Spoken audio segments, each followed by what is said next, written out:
এই মুহূর্তে মিন্টো রোডে ডিবি কার্যালয়ে আছেন সহকর্মী শাহিদুজ্জামান সাকিব। সরাসরি যোগ দিচ্ছেন তিনি। সাকিব, এমপি আনার হত্যাকাণ্ড নিয়ে কি তথ্য আছে আপনার কাছে? এবং আমি তো বলছিলাম যে আজকে কলকাতা পুলিশ আসছে বাংলাদেশে, এ বিষয়ে আর কি জানতে পেরেছেন আপনি? আপনি জানেন এই মুহূর্তে বাংলাদেশে আসলে সবচেয়ে আলোচিত যে ঘটনা, ঝিনাইদহ ৪ আসনের সংসদ সদস্য আনোয়ারুল আজিম আনারকে হত্যা করা হয়েছে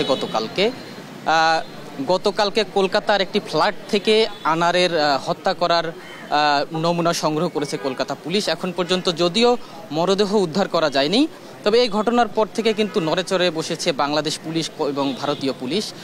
এখন পর্যন্ত বাংলাদেশ পুলিশ ৩ জনকে আটক করতে সক্ষম হয়েছে, তাদেরকে ব্যাপকভাবে জিজ্ঞাসাবাদ করা হচ্ছে।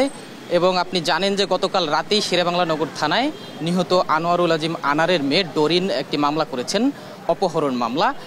এরপরে সর্বশেষ যে তথ্য সেটি হচ্ছে ভারতীয় পুলিশ কিন্তু আরও একজনকে আটক করেছে, যাকে কলকাতা পুলিশ বলছে যে মূল সন্দেহভাজন আসামি সিয়াম নামে যাকে আটক করা হয়েছে। আরেকটি বিষয় জানিয়ে রাখি, কলকাতা পুলিশ কিন্তু আরও ঊর্ধ্বতন তদন্তের স্বার্থে তারা আজকে বাংলাদেশে আসার কথা রয়েছে। বাংলাদেশ পুলিশের সঙ্গে যৌথভাবে তারা এই ঘটনার তদন্ত করতে চান এবং বাংলাদেশ পুলিশও তাদের জায়গা থেকে বাংলাদেশের পুলিশ এবং বিভিন্ন গোয়েন্দা সংস্থা তারাও যৌথভাবে আসলে তদন্ত কার্য পরিচালনা করছেন এখন পর্যন্ত।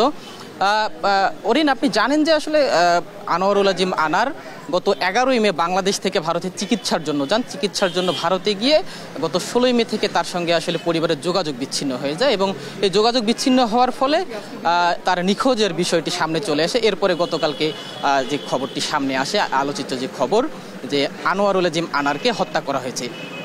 কলকাতা পুলিশ গতকালকে থেকে বিভিন্ন সংবাদ মাধ্যমে যেটি বেরিয়েছে যে আসলে লাশ উদ্ধার করা হয়েছে, তবে লাশ উদ্ধারের কোনো ঘটনা এখন পর্যন্ত তথ্য কেউ দিতে পারেনি। তবে আনোয়ারুল আজিম আনারকে যে খুন করা হয়েছে সে আলামত পাওয়া গেছে, এমনটি এখন পর্যন্ত আমাদের কাছে সর্বশেষ তথ্য রয়েছে।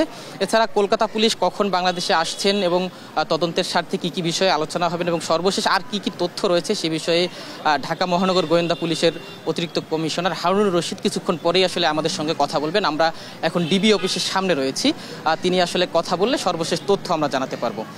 এই ছিল রাজধানীর মিন্টো রোডে ডিবি অফিসের সামনে থেকে আনোয়ারুল আজিম আনার হত্যাকাণ্ডের বিষয়ে থাকা আমার কাছে সর্বশেষ তথ্য। সাকিব, আপনাকে ধন্যবাদ। দর্শক, ডিবি কার্যালয় থেকে যুক্ত হয়েছিলেন আমাদের সহকর্মী।